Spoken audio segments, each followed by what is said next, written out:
Hello दोस्तों, कैसे हैं आप लोग। हमारी आज की कहानी का नाम है एक कंजूस। पूजा सामान की लिस्ट बना देना, मैं ऑफिस से आते वक्त लेता आऊँगा। विजय ने अपनी पत्नी से कहा। विजय, अगर तुम कहो तो मैं जाकर मार्केट से सामान ले लूँगी। पूजा ने कहा, नहीं तुम रहने दो, मैं कर लूँगा मैनेज। शाम को घर आके विजय ने पूजा को सामान पकड़ाते हुए कहा, ये लो सामान, लिस्ट से मिला लेना। पूजा ने सामान देखा तो लिस्ट से सिर्फ आधा ही सामान आया था। पूजा ने कहा, ये क्या विजय, इस बार फिर तुमने आधा ही सामान लिया है।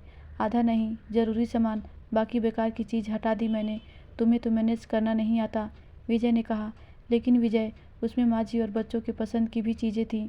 उनको जो भी चाहिए बोलो, सीधा मुझे आकर कहें। विजय की कंजूसी से पूरा घर वाकिफ था, तो सब चुप ही रहते थे। विजय सारे मार्केटिंग के काम खुद ही करता, कपड़े से लेकर राशन तक सब अपनी पसंद का ही लेने देता। लेकिन आज सामान में अपनी पसंद की चॉकलेट ना देख 12 वर्षीय बड़े बेटे तरुण ने कहा, माँ पापा इस बार भी नहीं लाए मेरा सामान। पिछले 3 महीनों से कह रहा हूँ, लेकिन अब नहीं कहूँगा। अब तो आपसे भी कुछ नहीं कहूँगा, क्योंकि आप तो कुछ कर नहीं सकती। अब मैं भी बड़ा होकर कभी भी पापा की पसंद का कुछ नहीं करूँगा। पूजा को बेटे की इस बात ने अंदर तक हिलाकर रख दिया। उसने सोच लिया कि अब और देर नहीं करेगी, वरना आगे चलकर उसका परिवार बिखर जाएगा। उसने अगले दिन विजय से बेटे की सारी बात कही और कहा कि तुम पैसे दे दो, मैं खुद जाकर सामान दिला दूंगी, या तुम ही जाकर दिला दो। लेकिन विजय ने उसे ही झूठा साबित करते हुए कहा, पूजा तुम्हें शर्म नहीं आती? पैसे खुद के लिए चाहिए और बच्चों का नाम ले रही हो। दिन भर घर में बैठकर जो सिर्फ फरमाइश आती है ना, बाहर जाकर काम करना पड़ेगा तो पता चलेगा कि पैसे कहीं पेड़ पर नहीं उगते, मेहनत करने से आते हैं। आज पूजा के सब्र का बांध टूट गया। उसने कहा, विजय मैं ये घर छोड़कर जा रही हूँ, क्योंकि मैं नौकरानी बनकर और नहीं रह सकती।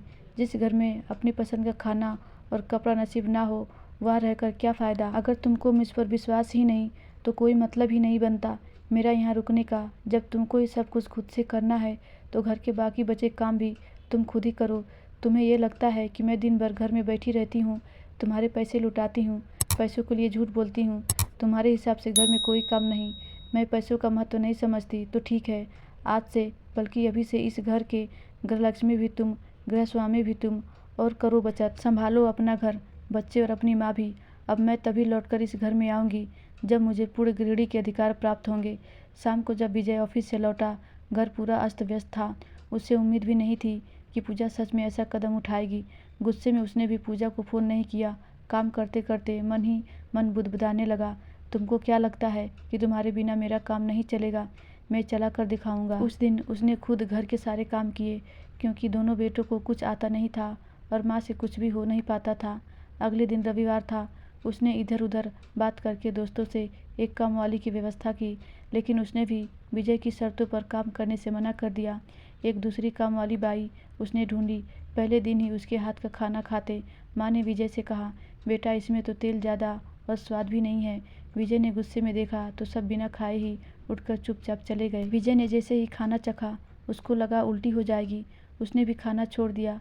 शाम को जब उसने बाई से कहा कि आज का खाना थोड़ा ठीक नहीं बना था, बाई ने कहा, साहब एक बात साफ साफ सुन लो, काम जमता है तो बोलो, वरना दूसरी बाई ढूंढ लो। इतना सुन के मैं काम नहीं करने वाली, मुझे और भी बहुत काम है। बाई का जवाब सुन विजय शांत हो गया।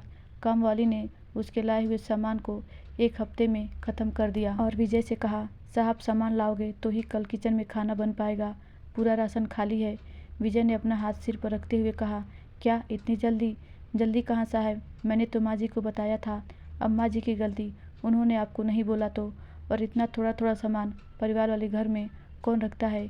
विजय ने काम वाली के 1 सप्ताह के पैसे पकड़ाए और कहा, सुनो कल से मत आना। जैसे तैसे 1 सप्ताह बीते। कंजूस विजय के खर्चे 1 सप्ताह में ही डबल हो गए। उसे पूजा की याद आने लगी। अगले दिन विजय ने सुबह सुबह बच्चों और माँ से कहा, सब तैयार हो जाओ, हम सब चल रहे हैं।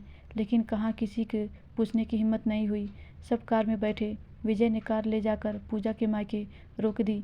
दरवाज़ा पूजा की माँ ने खोला। अरे दामाद जी, समधन जी, बच्चे सब आए हैं। पूजा बिटिया जल्दी आ बाहर। पूजा ने अपनी सास के पैर छुए और विजय को देखकर भी अनदेखा किया। बच्चे माँ से गले लग गए।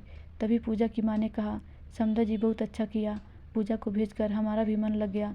पूजा को पूछा कि बच्चों को भी ले आती तो। उसने कहा, माँ लेकिन माँ जी अकेली हो जाती, अगली बार सब आएंगे।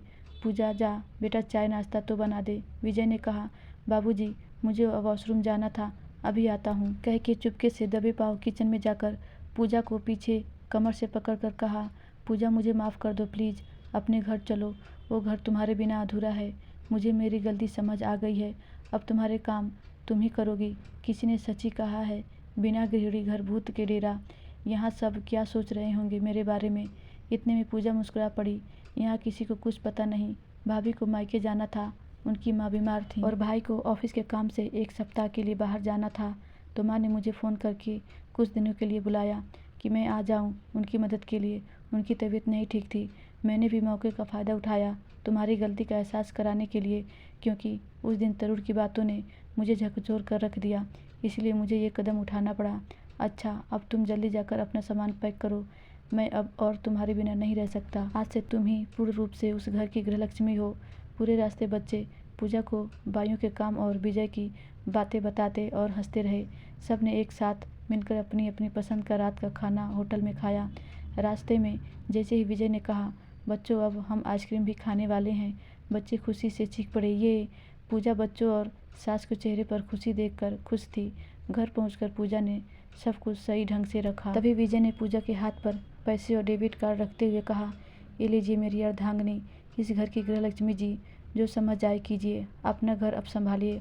और ठहाके लगा के दोनों हंस पड़े। धन्यवाद दोस्तों, आशा करती हूँ ये कहानी आपको ज़रूर अच्छी लगी होगी।